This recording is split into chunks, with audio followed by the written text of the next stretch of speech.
Reflexões Espíritas, número 1. Espiritualidade e saúde.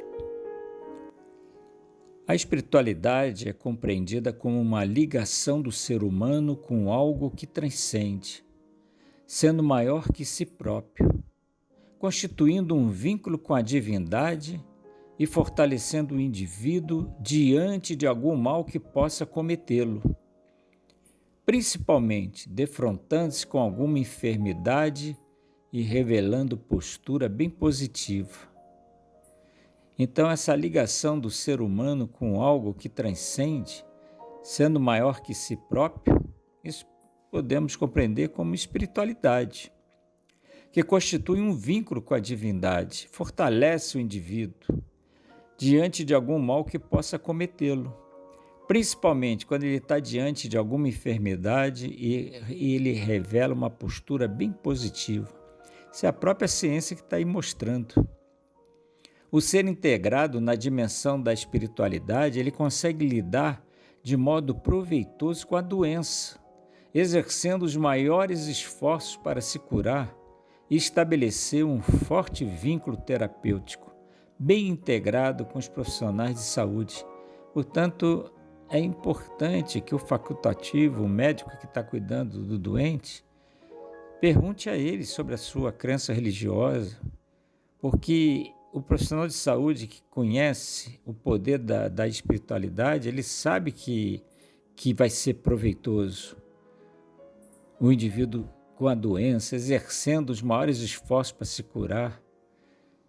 Então, a pessoa que consegue, em estado de oração, buscar um encontro transcendental com a energia divina, fecunda e transformadora, e tendo a capacidade de direcionar essa força a seu favor, já está inundada de espiritualidade e muito mais capacitada a gozar de boa saúde e de ter condições de vencer as enfermidades. Portanto, o indivíduo que consegue, em estado de oração, esse encontro transcendental com a energia divina, ele está muito mais capacitado a gozar de boa saúde e de ter condições de vencer as doenças, principalmente a depressão. Em 1998, a Organização Mundial da Saúde, em resolução do Conselho Executivo, ampliou a definição de saúde como um estado dinâmico de completo bem-estar físico, mental, espiritual e social, e não meramente a ausência de doenças ou enfermidade. Então, saúde não é meramente a ausência de doença ou enfermidade. É um estado dinâmico de completo bem-estar, inclusive espiritual, bem-estar físico, mental, social e também espiritual. Portanto, a vivência da espiritualidade foi bem salientada na acepção de saúde da Organização Mundial de Saúde, sendo importantíssima na busca ativa por uma vida saudável e significativa. Alguns estudos científicos enfatizando a espiritualidade como fator de saúde e bem-estar. Embora possa a espiritualidade ser experienciada em alguns indivíduos destituídos de crenças religiosas, é claro que em menor número, todas as religiões enfatizam a espiritualidade como uma parte importante da fé. E a própria ciência enfatiza que no momento da prece há ativações específicas de regiões cerebrais. Trabalhos científicos odiernos mostrando a importância da espiritualidade. Dr. Andrew Newberg, diretor de pesquisas no Hospital de Thomas Jefferson e Medical College, na Pensilvânia, Estados Unidos, liderou um estudo utilizando a ressonância magnética em pessoas na atividade da oração, porquanto a prece profunda é muito semelhante a um treinamento físico para o cérebro, havendo aumento da atividade nos lobos frontais. Então, a oração produz um aumento da atividade nos lobos frontais comprovado na ressonância magnética. Por quê? Porque tudo foi feito através da aplicação de um corante radioativo que se dirigiu para a parte do cérebro em que o fluxo de sangue era mais intenso, que era exatamente os lobos frontais, em plena atividade da oração. E de acordo com um pós-PhD em neurociências e membro da Society for Neuroscience nos Estados Unidos, Dr. Fabiano de Abreu Agrela, a oração tem impacto no funcionamento cerebral, relatando que, vamos abrir aspas para que o Dr. Fabiano está nos dizendo, durante a oração há uma ativação de regiões específicas, como o córtex pré-frontal medial e o córtex cingulado posterior e anterior, partes normalmente relacionadas à autorreflexão, mas com ligações também com a empatia. Além disso, ela também ajuda a reduzir a atividade da amígdala, região relacionada ao estresse e questões emocionais. Mais um cientista mostrando o poder da oração, com impacto no funcionamento cerebral. Pois bem, existem centenas de artigos científicos, bem documentados, mostrando uma associação entre espiritualidade, religião e saúde, que é estatisticamente válida e contribui incontestavelmente para o bem-estar físico e mental. Tudo isso comprovado com centenas de artigos científicos. Pois bem, nos Estados Unidos, grandes instituições de ensino, como a Escola de Medicina de Stanford, a Universidade de Duke e da Colômbia, mantêm centros de estudo ligados à fé. Então, são universidades que já têm de rotina esses estudos.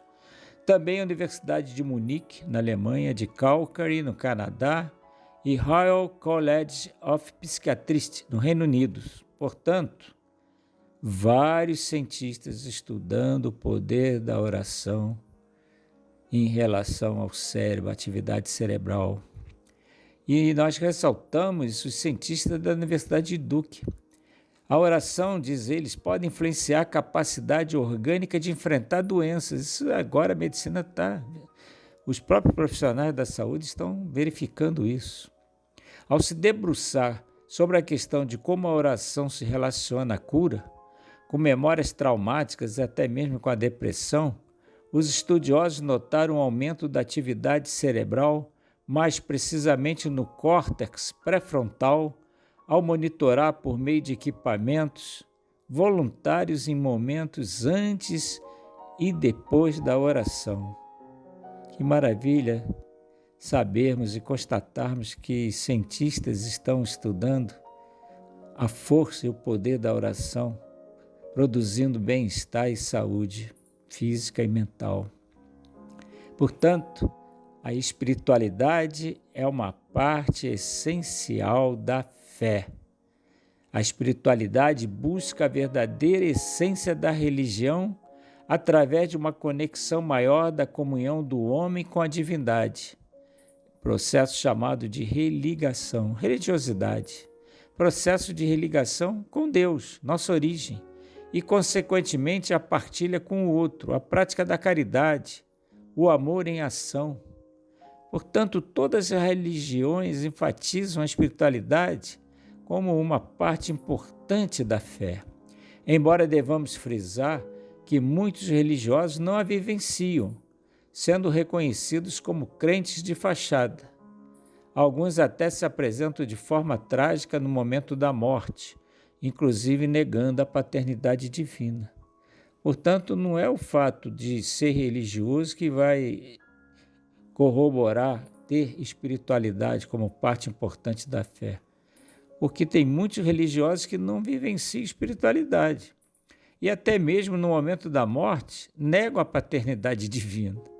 Inclusive, muitos profissionais da área de saúde, eles estão desacreditados da força da espiritualidade quando eles se veem diante de religiosos que, de forma trágica, negam até a paternidade divina no momento da morte.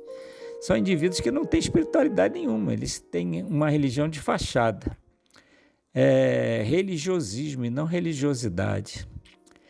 Então, nós nos lembramos de um exemplo marcante de portador de religiosidade, que é o nosso querido, venerando Francisco de Assis, intensamente entrosado no amor ao próximo. Esse era um religioso que era portador de intensa religiosidade. Certa feita, o irmão Francisco foi sondado por um companheiro quando cuidava das plantas, o qual lhe perguntou, abre aspas, irmão Francisco, se o irmão soubesse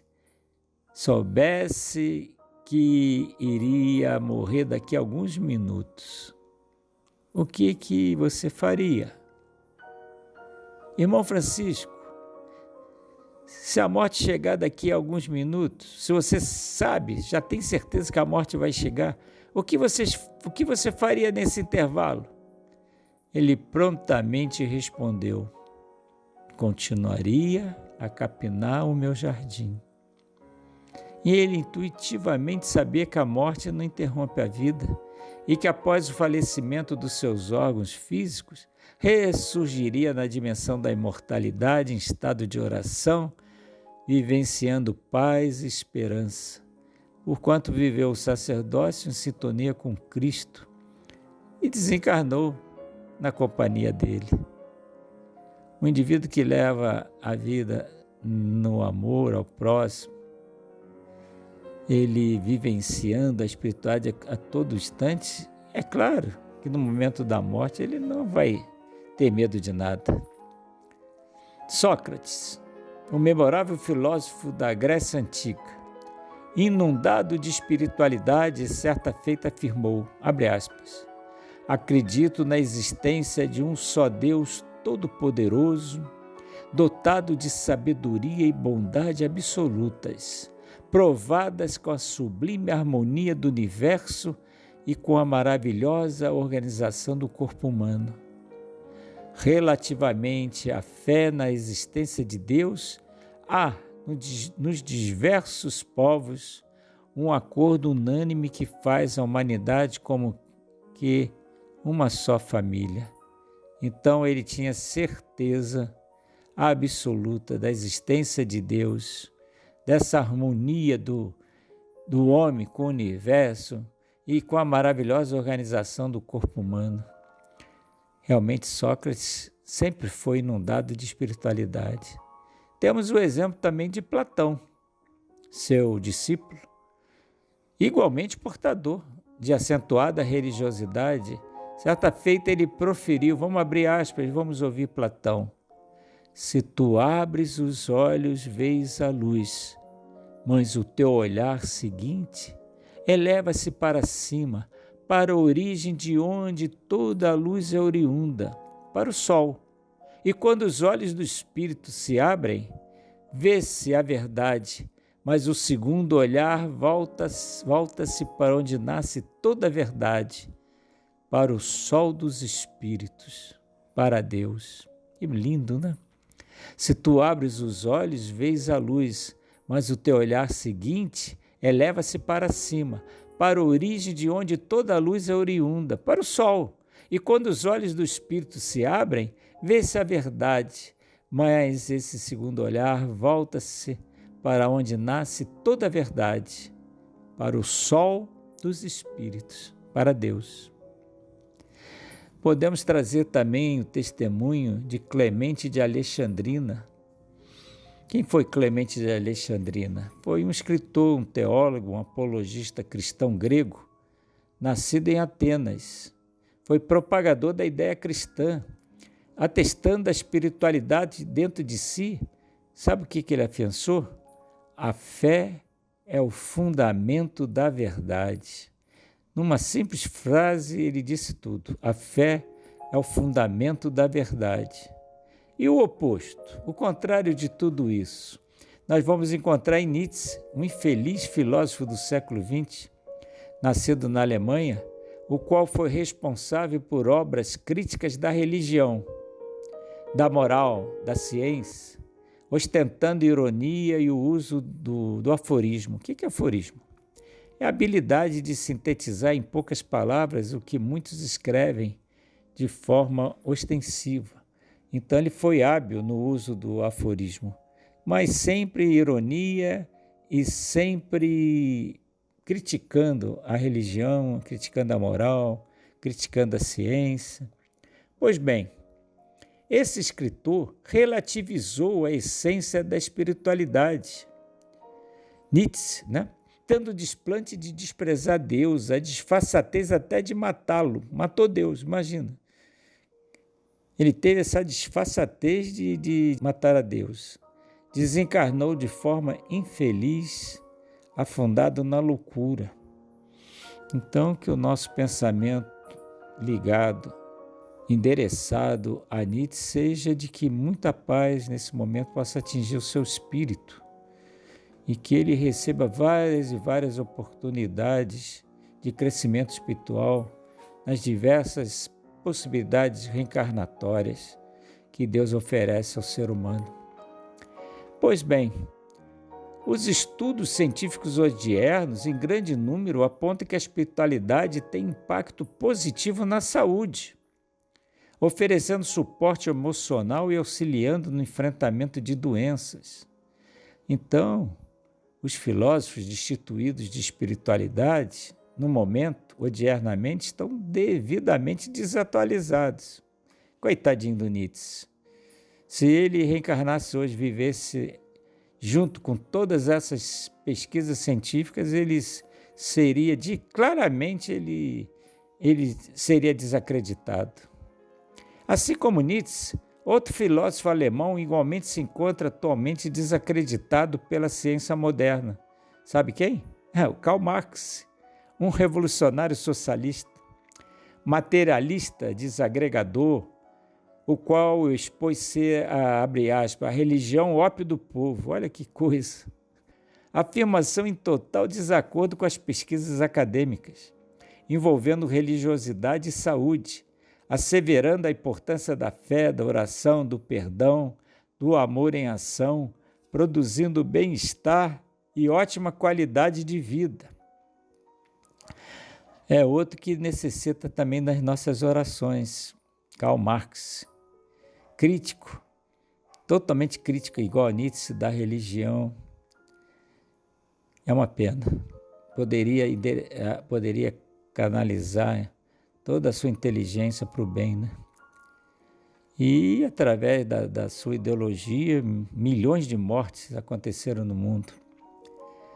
Pois bem, o Karl Marx, em carta endereçada em 1863 ao senhor Maurice Lachatre, ex-sócio de Allan Kardec, o Marx, entre várias considerações, vociferou que detestava o espiritismo. Que bom, Já pensou se ele tivesse afirmado que adorava o espiritismo? Ainda bem que ele detestava. Ele já sabia ser incompatível suas ideias perniciosas com a pregação espiritista. Porque o espiritismo não tem nada a ver com Marx. Às vezes a gente encontra marxistas infiltrados no movimento espírita, coitadinhos, não tem nada a ver com o espiritismo. Tanto não tem que o espírito de Erasto, que praticamente era o secretário de Kardec, em outubro de 1861, especificou ser utopia a igualdade social e repele, abre aspas, com energia tudo quanto pareça ligar-se às prescrições de um comunismo antissocial. Portanto, o espiritismo nunca esteve ligado com nenhuma forma de socialismo, de viés comunista, de maneira nenhuma. E Erasto, em completo desacordo com a pregação marxista, diz que, abre aspas, antes de tudo, somos essencialmente propagandistas da liberdade individual, indispensável ao desenvolvimento dos encarnados. Por conseguinte, inimigos declarados de tudo quanto se aproxime dessas legislações conventuais que aniquilam brutalmente os indivíduos. Então, Erasto está botando por terra esse comunismo que tira a liberdade individual. E essa liberdade é indispensável ao desenvolvimento de todos nós como encarnados. E o socialismo aí, comunista, é inimigo declarado de tudo quanto se aproxime, de tudo que é bom, porque, infelizmente, o que acontece é o aniquilamento, é querer igualar todas as pessoas na miséria. Infelizmente, é o que a gente constata a todo instante.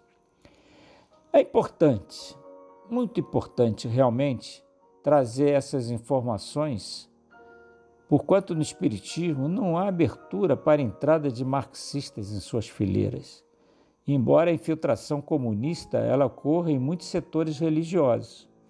É claro que o Espiritismo também ele recebe essa infiltração, mas é prontamente repelida, porque o Espiritismo não aceita de forma alguma esse viés comunista, de forma alguma.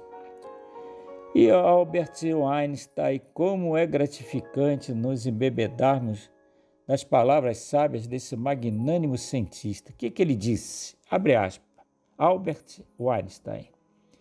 Todo aquele que está seriamente comprometido com o cultivo da ciência chega a convencer-se de que, em todas as leis do universo, manifesta-se um espírito infinitamente superior ao homem, diante do qual nós, com nossos poderes, devemos nos sentir humildes. Esse querido Einstein igualmente afirmou: a natureza nos mostra apenas a cauda do leão, mas eu não tenho dúvida de que o leão exista, mesmo que ele não possa revelar-se de uma vez por causa do seu enorme tamanho. Depois, em carta endereçada a uma pessoa chamada Phyllis, o emérito físico com muita propriedade declara, abre aspas, os cientistas acreditam que tudo o que acontece, inclusive os assuntos dos seres humanos, se deve às leis da natureza. Por conseguinte, um cientista não tenderá a acreditar que o curso dos acontecimentos possa ver-se influenciado pela oração, ou seja, pela manifestação sobrenatural de um desejo. A seguir, Einstein afiança: não obstante, temos de admitir que nosso conhecimento real dessas forças é imperfeito, de maneira que, no final, acreditar na existência de um espírito último e definitivo depende de uma espécie de fé. É ainda uma crença generalizada, inclusive diante das conquistas atuais da ciência. E para finalizar, meus queridos irmãos, a essencial contribuição espírita. Surgindo a doutrina do Consolador através do excelso trabalho desempenhado por Allan Kardec, junto aos benfeitores espirituais da humanidade, se torna mais fácil a prática da espiritualidade por alguma pessoa que o siga. Siga Kardec, siga o Espiritismo. Desde que, abre aspas, o Espiritismo lhe dá fé inabalável no futuro, e a dúvida pungente não mais se lhe apossa da alma, dando-lhe a ver do alto as coisas, a importância das vicissitudes terrenas, some-se no vasto esplendor horizonte que ele o faz descortinar. E a perspectiva da felicidade que o espera lhe dá a paciência, a resignação e a coragem de ir até ao termo do caminho. Utilizamos nesse número 1 de Reflexões Espíritas a seguinte bibliografia: Allan Kardec, Revista Espírita, outubro de 1861, Erasto, na Epístola aos Leonescenses. Allan Kardec, o Evangelho segundo o Espiritismo, capítulo 6, item 4. Pois bem, no próximo Reflexões Espíritas, certamente o número 2, falaremos sobre desigualdade social e espiritismo. Até lá, meus irmãos, e que Jesus nos abençoe e nos guarde.